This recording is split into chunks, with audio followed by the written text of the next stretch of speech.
By comparison with the British and French, Italy's empire was insignificant. There was Libya, but oil had not yet been discovered. Italy controlled Eritrea and Somalia, and adjacent to both was Ethiopia, for many years an object of Italian ambition. People used to say that Italy shouldn't conquer Ethiopia. Why not? Hadn't England done the same thing? It had conquered India, it had conquered the Middle East, it had conquered half the world. We used to say, why them and not us? We were all agreed on that point. We were all convinced that Italy too deserved its fair share of all that land around the world which till then had been shared out between England and France.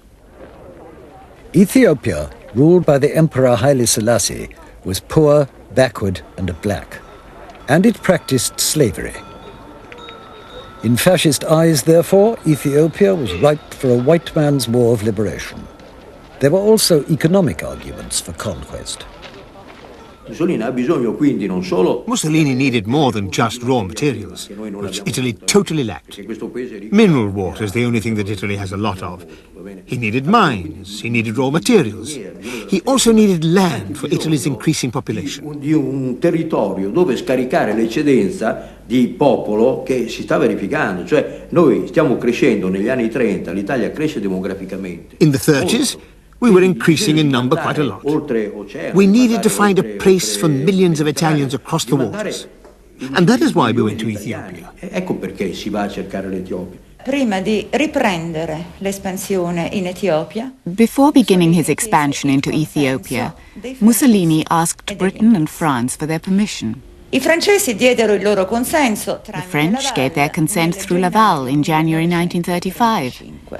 The English, on the other hand, remained ambiguous for months. Ambiguo per mesi.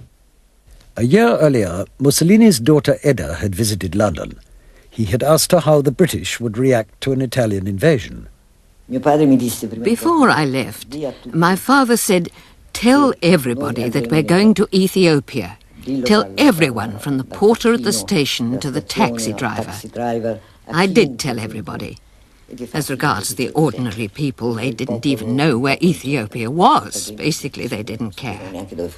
Then I met MacDonald, who was the Prime Minister at the time. I insisted on knowing if the English would go to war against Italy. He said no. Well, I said, that was my main concern. Fine, he said. Then I added, but will you take any action? Yes, of course, but we won't make war. That's settled, I replied. I don't know if we shook hands across the table. I can't remember. Then he said, let's go and have a cup of tea on the terrace. Let's go and have a cup of tea on the terrace. Throughout the summer and autumn of 1935, an armada of Italian troopships sailed for Italy's colonial bases in Africa. The build-up began with 3 divisions. To be on the safe side, Mussolini raised it to 10. Era una guerra dell'Italia in cui l'Italia era impegnata. It was a war for Italy, and Italy was involved. The young ones, like myself, thought it was our duty to take part. I nostri nonni, I nostri padri avevano fatto. Our grandfathers and fathers had brought about the unification of Italy. We thought the moment had come when it was our duty to make Italy great. On the 3rd of October, 1935, Italian troops invaded Ethiopia. It was the biggest and best equipped army ever to have fought in Africa. In all, 1.5 million men.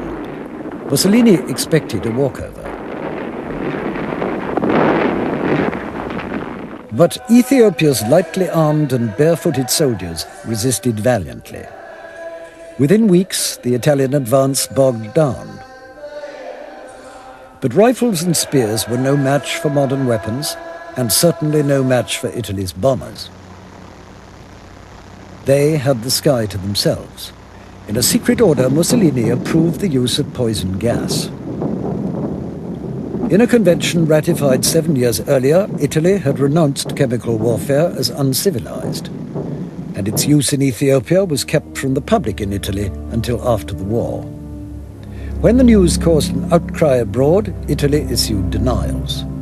Photographs of victims of gas attacks were described by the Italian embassy in London as cases of leprosy. But the evidence could not be refuted, and Italy was condemned across the world. In the League of Nations, Britain led a futile attempt to restrain Mussolini by imposing limited sanctions. Action must now be taken. It is for the members of the League of Nations collectively to determine what their reaction should be. All but 4 member nations voted for sanctions. Nobody wanted collective military action to force Italy to withdraw. In such action, the sanctions were painful, but all the League accomplished was to consolidate Italian support for the war. The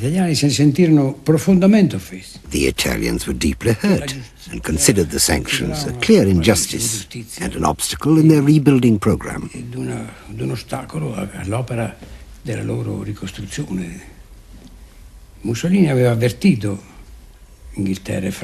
Mussolini had warned England and France of his plans in Ethiopia and had not been opposed. Instead, they later imposed sanctions. The party launched a battle to beat sanctions. Following the example of the Queen, 250,000 Roman matrons handed in their golden wedding rings to swell the national reserves of bullion. Their husbands donated bedsteads to the cause, anything of metal, anything at all to feed the Duce's war machine. What Italians did not know was that the war and the collapse of Italy's foreign trade was wrecking the economic revival of the 20s.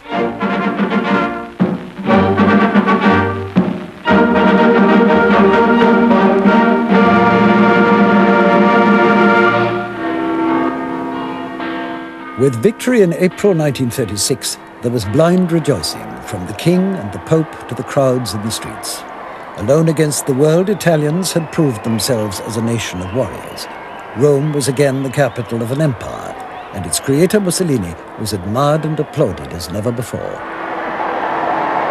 si esprime in questa semplice, irrevocabile, definitiva proposizione: l'Etiopia è italiana!